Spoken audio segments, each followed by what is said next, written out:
Mark chapter 5. I have some pretty miraculous healings today. They came to the other side of the sea, into the country of Gerasenes. When he got out of the boat, immediately a man from the tombs with an unclean spirit met him. And he had his dwelling among the tombs, and no one was able to bind him anymore, even with a chain, because he had often been bound with shackles and chains, and the chains had been torn apart by him, and the shackles broken in pieces, and no one was strong enough to subdue him. Constantly, night and day, he was screaming among the tombs and in the mountains, and gashing himself with stones. Seeing Jesus from a distance, he ran up and bowed down before him. And shouting with a loud voice, he said, "What business do we have with each other, Jesus, Son of the Most High God? I implore you by God, do not torment me." For he had been saying to him, "Come out of the man, you unclean spirit." And Jesus was asking him, "What is your name?" And he said to him, "My name is Legion, for we are many." And he began to implore Jesus earnestly not to send them out of the country. Now there was a large herd of swine feeding nearby on the mountain. The demons implored Jesus, saying, "Send us into the swine so that we may enter them." Jesus gave them permission. And coming out, the unclean spirit entered the swine, and the herd rushed down the steep bank into the sea, about 2,000 of them, and they were drowned in the sea. The herdsmen ran away and reported it in the city and in the country, and the people came to see what it was that had happened.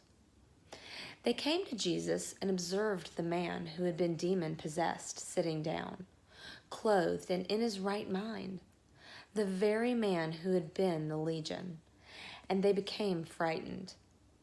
Those who had seen it described to them how it had happened, and how it had happened to the demon-possessed man, and about all the swine.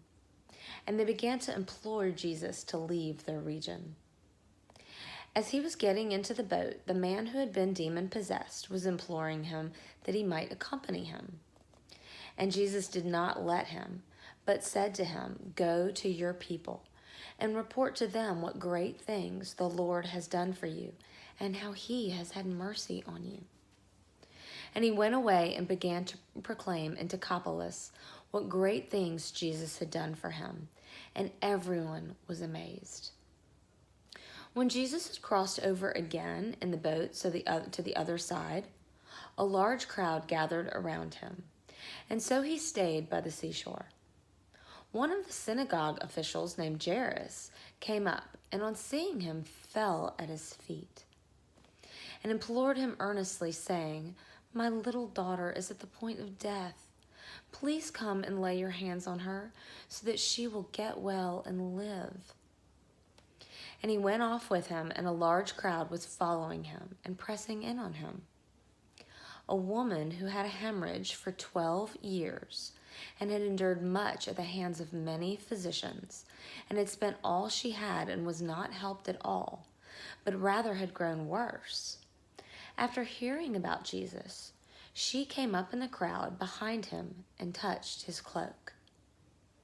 For she thought, "If I just touch his garments, I will get well." Immediately the flow of her blood was dried up, and she felt in her body that she was healed of her affliction. Immediately Jesus, perceiving in himself that the power proceeding from him had gone forth, turned around in the crowd and said, "Who touched my garments?" And his disciples said to him, "You see the crowd pressing in on you, and you say, 'Who touched me?'" And he looked around to see the woman who had done this. But the woman, fearing and trembling, aware of what had happened to her, came and fell down before him and told him the whole truth. And he said to her, "Daughter, your faith has made you well. Go in peace and be healed of your affliction." While he was still speaking, they came from the house of the synagogue official, saying, "Your daughter has died. Why do you trouble the teacher any more?"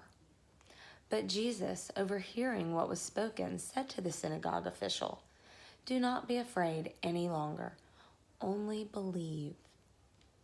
And he allowed no one to accompany him except Peter and James and John, the brother of James.